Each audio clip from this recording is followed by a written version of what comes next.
श्री गणेशाय नमः। एक समय महाराज युधिष्ठिर श्री कृष्ण भगवान से बोले, हे पुरुषोत्तम, नष्ट हुए अपने स्थान की पुनः प्राप्ति कराने वाले और पुत्र, आयु, ऐश्वर्य तथा मनवांछित फलों को देने वाले किसी एक व्रत को मुझसे कहिए। श्री कृष्ण ने युधिष्ठिर से कहा, सतयुग के प्रारंभ में जिस समय दैत्यराज वृत्तासुर ने देवताओं के स्वर्गलोक में प्रवेश किया था, उस समय इंद्र ने यही प्रश्न नारद जी से किया था। नारद जी ने कहा, हे इंद्र, पूर्व समय में अत्यंत रमणीक पुरंदरपुर नामक एक नगर था।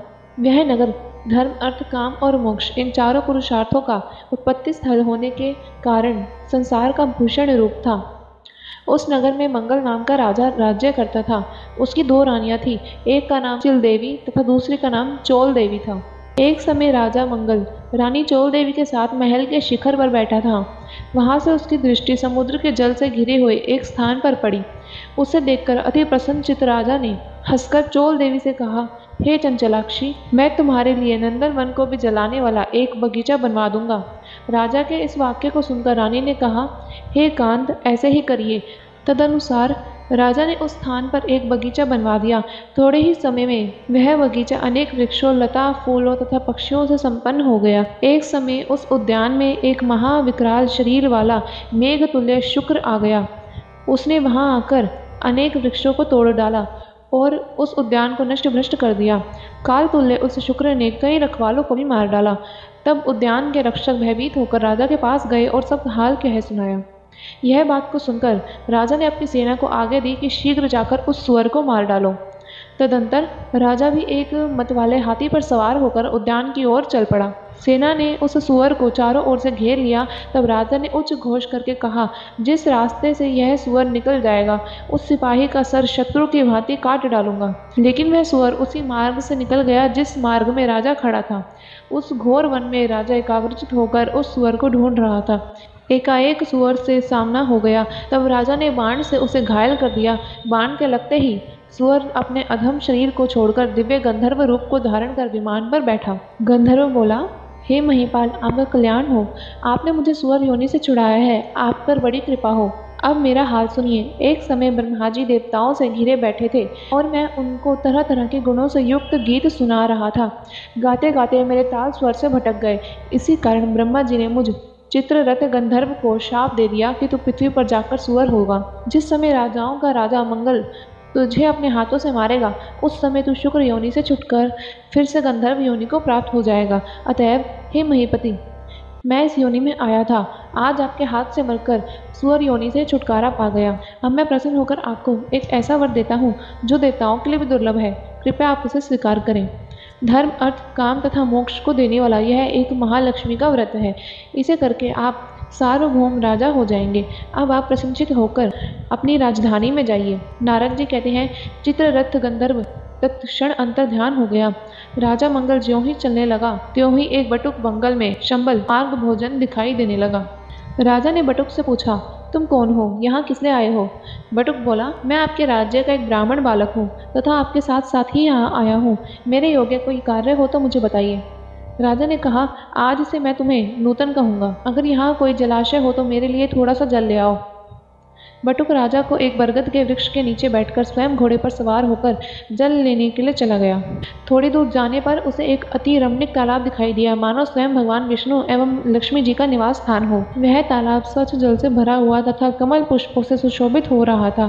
तालाब के किनारे अनेक स्त्रियां कथा कह रही थी। बटुक ने स्त्रियों को अपना परिचय दिया तथा उनसे व्रत के बारे में पूछा। स्त्रियों ने कहा, हमने महालक्ष्मी जी का व्रत किया है, तो हम उन्हीं की कथा आपसे कह रही हैं। स्त्रियों ने बटुक को व्रत की विधि तथा फल बताया। स्त्रियों ने कहा, तुम इस उत्तम व्रत को करो तथा अपने राजा से भी कराओ। यदि कोई उत्तम व्यक्ति मिल जाए तो उससे भी व्रत कराओ, किंतु नास्तिकों के सामने यह व्रत कभी भी न कहना। वह बटुक स्वयं पानी पी एवं घोड़े को पानी पिलाकर राजा के लिए जल लेकर घोड़े पर सवार होकर चल दिया। राजा को जल देकर उक्त व्रत का महत्व बताया और अनेक प्रकार की सामग्री एकत्र करके राजा ने स्वयं व्रत कराया। तदंतर वह राजेंद्र घोड़े पर सवार होकर ब्राह्मण बटुक के साथ अपनी पुरी के निकट पहुंचा। अपने राजा को आते देखकर पुरवासियों ने तुरही आदि बाजाओं को बजाते फूल मालाओं से उनका स्वागत किया। स्त्रियों द्वारा फेंके हुए धन के लाभों से पूजित हो उस ब्राह्मण बटुक के साथ राजा मंगल अपनी पटरानी चोल देवी के महल में गए। जाते ही रानी ने राजा के हाथ में एक डोरा बंधा देखा। इस पर रानी ने अत्यंत क्रोधित होकर कहा कि मालूम होता है राजा शिकार के बहाने किसी दूसरे स्त्री के पास गया था। उसी के सौभाग्य के लिए राजा ने हाथ में यह डोरा बांध रखा है। उसी का भेजा यह ब्राह्मण बालक भी मुझे देखने यहाँ आया है। ऐसा विचार करके चोल देवी ने राजा के हाथ में बंधा डोरा तोड़कर पृथ्वी पर डाल दिया। संयोगवश उसी समय चिल देवी की एक दासी कुछ देखने आई थी। उसने वह डोरा उठाकर उस ब्राह्मण बटुक से उसका कारण पूछा। बटुक ने दासी को सारी बातें बताई और व्रत के बारे में भी बताया। तब दासी ने चिल देवी के पास जाकर वह व्रत बताया और ब्राह्मण को बुलवाकर विधिवत महालक्ष्मी का उत्तम व्रत और पूजन किया। 1 वर्ष बाद महालक्ष्मी के दिन चिल देवी के महल में बाजाओं का शब्द हुआ। यह शब्द राजा मंगल ने भी सुना। तब राजा को महालक्ष्मी के व्रत का ध्यान आया और वह बटुक से कहने लगा, अरे आज महालक्ष्मी की पूजा का दिन है, वह मेरा डोरा कहाँ है? यह पूछने पर बटुक ने चोल देवी के द्वारा डोरा तोड़े जाने की बात बताई। यह सुनकर राजा चोल देवी पर कुपित हुआ और कहने लगा, आज मैं चिल देवी के साथ ही पूजन करूंगा। तब राजा बटुक के साथ चिल देवी के महल गया। तब ही लक्ष्मी जी एक वृद्धा का रूप धारण करके चोल देवी के महल में उनकी परीक्षा लेने गई। चोल देवी ने वृद्धा को भला बुरा कहकर वहां से जाने को कहा। तब वृद्धा रूपी महालक्ष्मी जी ने चोल देवी को श्राप दिया कि तू सुअरमुखी हो जा और यह मंगलपुर कोलापुर हो जाए। तभी से यह नगर कोलापुर कहलाने लगा। लक्ष्मी जी वहां से चलकर चिल देवी के महल में आई तो वहां अनेक प्रकार से उनकी सम्मान पूर्वक पूजा हुई। पूजा के बाद उन वृद्धा ने साक्षात लक्ष्मी जी का स्वरूप धारण कर लिया। चिल देवी ने साक्षात लक्ष्मी जी का पूजन किया। तब लक्ष्मी जी बोली, मैं तुमसे पूर्णतः संतुष्ट हूँ, तुम जो चाहो मुझसे वर मांग लो। चिल देवी ने कहा, हे सुरेश्वरी, जो आपका उत्तम व्रत करे उसका घर आप कभी भी न त्यागे तथा कथा पढ़े या सुने उसके सभी मनोवांछित फल दें। महालक्ष्मी जी तथास्तु कहकर अंतर ध्यान हो गई। राजा ने भी चिल देवी के साथ पूजन किया। उसी समय ईर्ष्यावश चोल देवी भी चिल देवी के यहाँ पर चली आई। जबकि द्वारपालों ने उसे बहुत मना किया, फिर भी वह एक न मानी। चोल देवी ने वहाँ का हाल देखकर न जाने क्या सोचा और अंगिरा ऋषि के आश्रम में चली गई। महर्षि ने चोल देवी का कुरूप चेहरा देखकर उससे महालक्ष्मी का व्रत पूजन कराया। महालक्ष्मी की पूजन एवं व्रत के प्रभाव से वह लावण्य युक्त सुंदर स्त्री हो गई।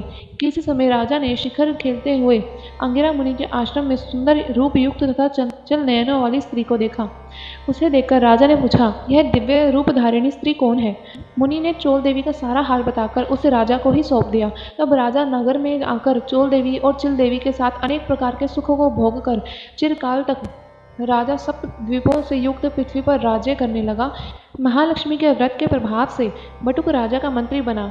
वह राजा पृथ्वी पे समस्त सुखों को भोगता हुआ अंत में जाकर आकाश में विष्णु देवता श्रवण नक्षत्र बनकर स्थित हुआ। नारद जी बोले, हे इंद्र, सब व्रतों में उत्तम व्रत मैंने तुमसे कहा, जिसकी कथा सुनने मात्र से मनवांछित फलों की प्राप्ति हो जाती है। जिस प्रकार तीर्थों में प्रयाग, देवताओं में भगवान और नदियों में गंगा पुनीत मानी जाती है, उसी प्रकार यह व्रत सभी व्रतों में उत्तम माना जाता है। हे इंद्र, धर्म, अर्थ, काम और मोक्ष की इच्छा से तुम भी इस व्रत को करो। इसे करने से महालक्ष्मी धन, धान्य, कीर्ति, आयु, यश, पुत्र, पौत्रादिक सब कुछ देती है। श्री कृष्ण युधिष्ठिर से बोले, हे युधिष्ठिर, नारद जी द्वारा कहा गया यह सारा वृत्तांत जो उन्होंने देवराज इंद्र से कहा था और फिर देवराज इंद्र ने इसे किया, आप भी इस व्रत को करें तो अवश्य आपको भी मनवांछित फल की प्राप्ति होगी। यह कथा श्री कृष्ण भगवान ने महाराज युधिष्ठिर से कही थी। अतः मनोकामना सिद्धि के लिए सभी लोगों को यह व्रत करना चाहिए। जय महालक्ष्मी।